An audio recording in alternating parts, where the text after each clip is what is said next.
We welcome to Digital Breakfast the Senior Director of Dark Ops at cybersecurity firm ZeroFox, Mr. Ādams Darra, to talk about the dark web at its basic, at its core. What does it mean? How does it work? And how to protect yourself if you want to be a part of it.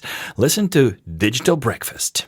Hi, good morning. My name is Ādams Darra. I am the Senior Director of Dark Ops at cybersecurity firm ZeroFox. Nice to have you here, Adam. So can you please tell us what is and what is not the dark web? Well, let's start with what it is not. The dark web is not illegal. The dark web is not only a place for criminals.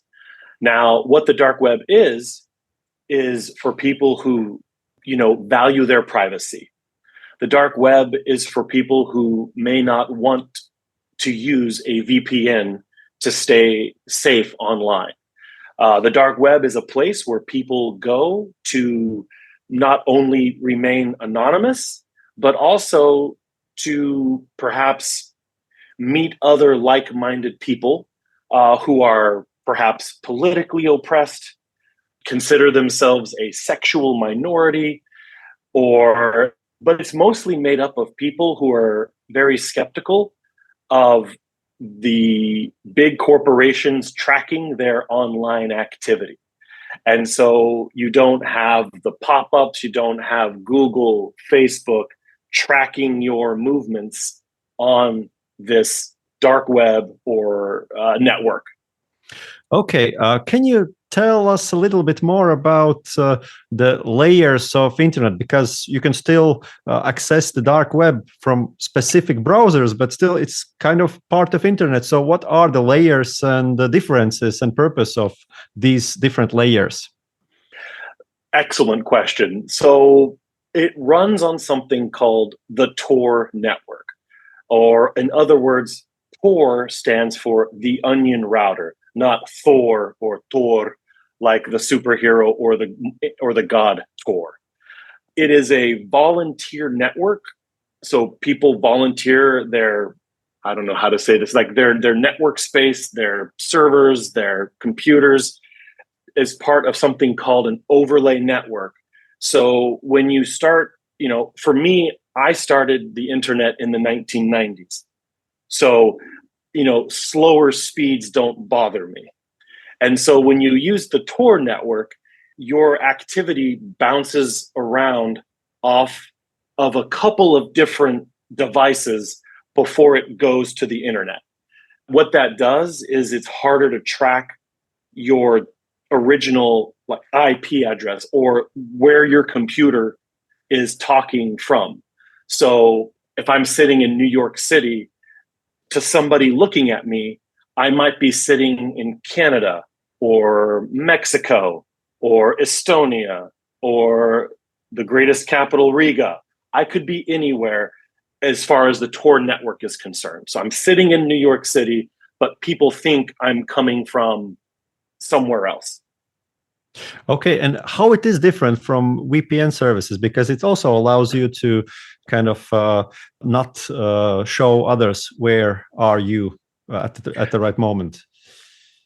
Excellent. So depending on what you're doing, there's actually, I know lots of people that use a VPN and the Tor network.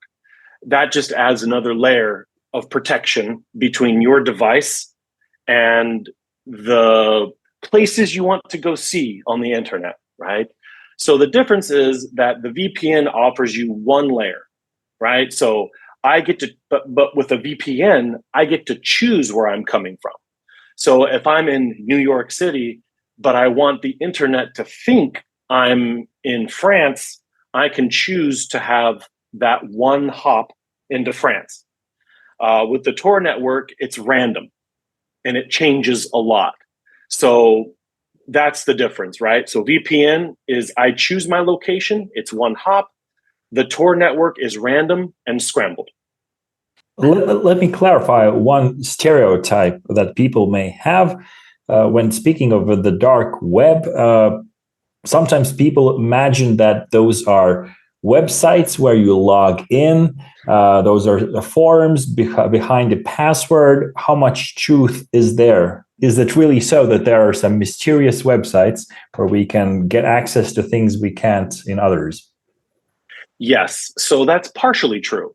There is a part of the dark web that is invite only, or that you need to register for. Again, it's very similar to the clear web or the normal internet that we all use. The difference is, so another thing to understand is that there are Tor or Onion or dark web mirror sites or dark web equivalent sites for websites that you use right now. I have the option to go to, for example, CNN. I have the option to go to CNN.com, but CNN also has a Tor version for people who want to access their site from the Tor network. So it's like the normal internet, except where you're coming from is not known, and it's a little slower. So for people like me that grew up in the 90s with the internet, no problem. We're like, oh, this is cool. It's still faster than that. But yeah, so that's really the only difference. And how big is the dark web? You just mentioned that also CNN has a dark web page. Is it very usual that internet pages have their duplicates in dark web, or this dark web is much smaller than the regular one, if we may call it that way? And can you even measure the size of the dark web? I have that same question myself, but conventional wisdom, really smart people have told me that the ecosystem of the dark web is much larger than the ecosystem of the conventional, clear, or regular internet. And so the dark web ecosystem, or the Tor, T-O-R ecosystem, is much larger, which means it's very diverse. It's got everything down there. Now, is there disgusting stuff that happens? Yes, but it's not like you're going to be on the Tor network and all of a sudden somebody's going to want to try to steal your kidney. You have to know where to go, and you have to know who is who, and then you can find those more disgusting, more dangerous parts. But by and large, the Tor network is just as safe and just as dangerous as the clear internet or the normal internet. You already mentioned some of the use cases for the dark web, but what are the main benefits and risks of using the dark web, and what kind of content and services are available on the dark web, and why people choose this?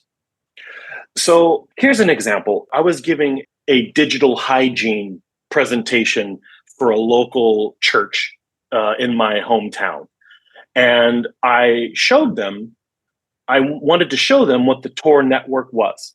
And so I brought it up on my screen, and I simply went to Google, right? As I was switching to Tor, everybody was like, no, don't do it. Tor is dangerous. People shouted this at me. And so I guess the biggest risk of using the dark web is people will think you're weird, people will think you're a criminal, or they'll think you're up to no good, right? You're obviously doing something wrong if you're using the Onion network or the Tor network. In reality, I can't emphasize this enough. Lots of things happen on the dark web. Now, because of my job, I only for my job go to dark web places to find the information my clients need to stay safe. And that means I need to go to criminal places to find these actors and to find these goods for my clients. Just to clarify one thing, you mentioned that to find different things in the dark web, you have to know who is who. Can you explain more what is the significance of knowing somebody and interpersonal connections when it comes to the dark web? Personal connections are equal to the amount of money that people want to make when they involve themselves in underground commerce. It's very important. For example, if you want to establish yourself as somebody reputable to deal with, you need to understand the language, the culture of those places, right? It's just like any social group here in the real world. I couldn't walk in, like, I don't know anything about birds. I don't know anything about birds. So, like, if I tried to talk about rare birds and species of the Amazon with, like, I can't do it, right? So it's a matter of understanding, how you want to be perceived and how you want to do business. And so if you present yourself as a non-serious, or worse, a researcher or law enforcement, right? Nobody's going to talk to you. And if they do talk to you, they are going to rip you off, they're going to lie, and they're going to steal from you because you have presented yourself as amateur and unreliable. So, it is about connections. It's very noisy down there. It's very noisy. And so it's intentionally noisy to make sure that sensible people don't come down there. Law enforcement stays confused, and that legitimate people will make themselves known more easily. So it is about conducting yourself appropriately and talking the right way. Again, they log. Again, this is why Tor is so important to researchers.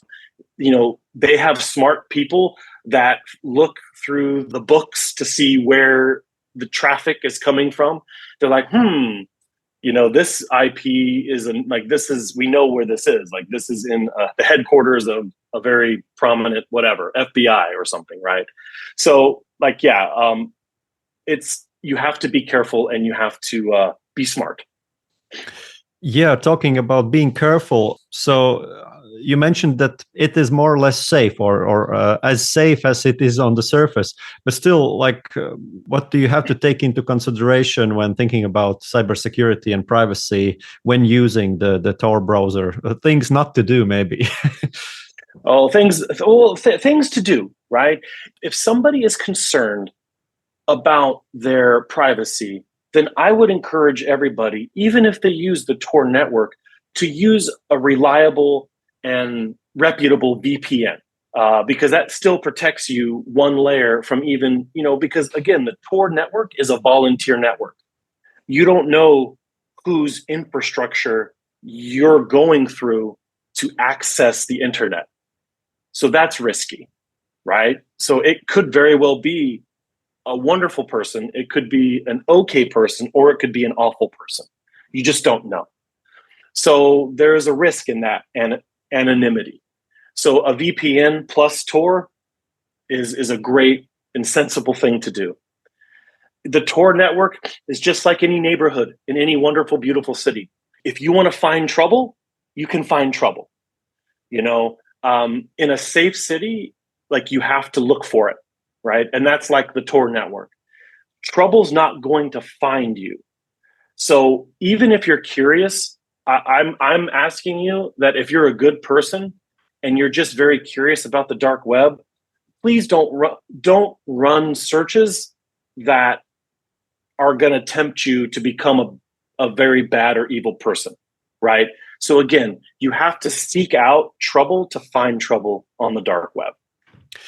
And talking about finding trouble on the dark web, how is the dark web regulated, and is it monitored by law enforcement and other authorities? So it's kind of regulated, but it's not like, let's say if somebody set up a phishing site on a clear web platform, you have recourse to take it down. Right? On the Onion side, that you don't have that recourse to take down content. The only recourse you have is through law enforcement. So, the Tor network is monitored by the world's, law enforcement and certain intelligence agencies. Does that mean that everything you do is tracked to the same extent as it is on the clear web? No. but it's a much more complicated ecosystem in the dark web. But you're not, again, like, it's a safe place to go unless you're looking for trouble. Is it tracked by law enforcement? Yes, if they have a reason to track it, but it's not just bulk tracking. Is the dark web tracked by other intelligence agencies? Almost certainly. But again, not everything. So it's not known exactly what is tracked and what is not tracked. There are certain criminal forums that European and North American law enforcement are aware of, and they are probably there, keeping an eye on things. But over the past year, unless the FBI and European law enforcement have taken you down, like they've shut you down, they've seized it, then you can't really be shut down otherwise. Just to give the scope for our listeners, what are some of the most interesting events of the past year related to the dark web? Oh boy, I think for us in our industry, there have been a lot of arrests over the last year of some pretty of people who are associated with deep and dark web forums that I didn't think would ever go down. For example, there was this amazing place called Genesis. Genesis was a dark web place where you could buy one of the most sophisticated, dangerous, but amazing tools, right? You could buy somebody's actual digital footprint. Like, I could buy something. It's from that like, so if a user had an infection on their machine, I could go to this place and buy everything about them, put it on my machine, so their banks thought that I was them, and I could steal from them. It was an unbelievable place to go. It was very scary, but unbelievable. It was a great source of intelligence, but a very dangerous place if you had an infection on your machine, because I could become you with a click of a button. They even developed the first of its kind, a plugin that you could put on your browser to become so it was one click. And the genius thing about this whole place, Genesis, was that it kept updating. So every time the victim changed their password, I would get an update. So nothing could prevent me from stealing from you. And, kudos to European and American law enforcement, because they arrested people that were doing this. It was an amazing place. I couldn't believe it that they were arrested. I couldn't believe it. So for us in cybersecurity, at least for people like me in cybersecurity, it was a very significant event.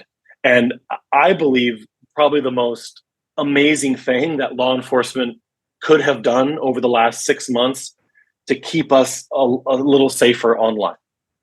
I don't know if you can elaborate on this, but in our geographical location, a highly important event that is going on for almost, I think, 2 years is the attack in Ukraine by Russia. Can you speak of anything happening on the dark web and what role the dark web plays in this aggression? First, I want to say Slava Ukraini. Second, I want to say God bless Latvia. Latvia is the most loyal partner, loyal NATO partner, and loyal friend to Ukraine.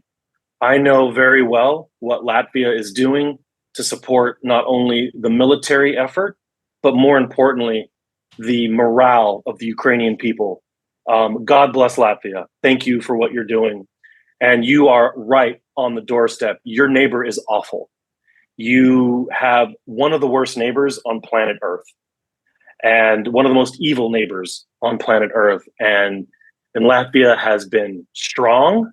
Latvia has been and continues to be a shining light during this dark war. So thank you, Latvia. And I will just say that the dark web continues to play a role in this war of aggression, this needless war.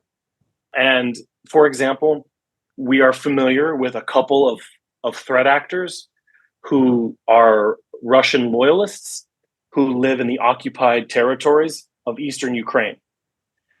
And they continue to launch attacks, cyber attacks, or more specifically, provide tools and support that would affect European and North American companies. So although they're we don't know, although they're probably not directly related to Russian intelligence or Russian military operations, they play a very specific role, which is to amplify Russia's messaging, to amplify Russia's capabilities that, in my opinion, aren't as wonderful as everybody thought they were, or scary as everybody thought they were. Still scary, but not as scary. So the dark web continues to be a place where pro-Russia actors continue to sell tools and capabilities to harass and to take down companies, and including their reputation. So those tools are very much alive, unfortunately, and the Russian criminal class continues to support this immoral war against a peaceful people in Ukraine. And quite honestly, the Baltic countries are still very much a target from a cyber perspective. You are NATO, and you're not only NATO, you're the most vocal proponent for peace in Ukraine and providing comfort to Ukrainian refugees. And so they don't like that. They don't like that Latvia is full of good people doing the right thing. They view that compassion and bravery as somehow anti-Russian. It's ridiculous. It's silly. So yeah, from a cyber perspective, your awful neighbor is also wanting to embarrass you on the cyber side of things. So stay strong, Latvia. Thank you so much. On the other hand, dark web can be also help for dissidents, right? So that people in Russia that cannot express in the surface web or the clear web, they can use this to give information to journalists, to openly communicate and not being bothered by somebody listening to them from the law enforcement side. Well said. That is absolutely true. Again, it cuts both ways. The dark web is a place where really evil people can try to execute their plans, but it's also a place for heroic people to also combat the evil. So thank you for reminding me that it's not all dark and negative. It is a light for people whose country makes it illegal to stay safe online. Russia is passing law after law to prevent heroic acts by common people, by dissidents, politicians, business people. So yeah, that's an excellent point. And it's true. Just to finish up the conversation, so what's the future of dark web to your mind? Like, can we have dark metaverse maybe in the future or something like that? I think the appeal of the privacy aspect and the anonymity offered by the dark web is going to be much more popular and common. I think in the next 3 to 5 years, there'll be less of a stigma for using the Tor network or the dark web to remain anonymous and safe online. That's what I think. Now, how people are going to use metaverse, if they're going to try to create, like a Tor or dark web version of Meta, probably. I mean, or an unauthorized version of Meta, probably. But I don't know. I hope not. But human nature is human nature. We like to live dangerously. We get new toys, and some of us think, "Oh, this is so cool! I can talk to my friends." Other people are like, "Let's steal everything." So we'll see. Thank you, Adam, for your time and for the information on your views. So yeah, thank you so much. Keep up the great work. Thank you. You too. Thank you, Latvia, and thank you guys. I love it.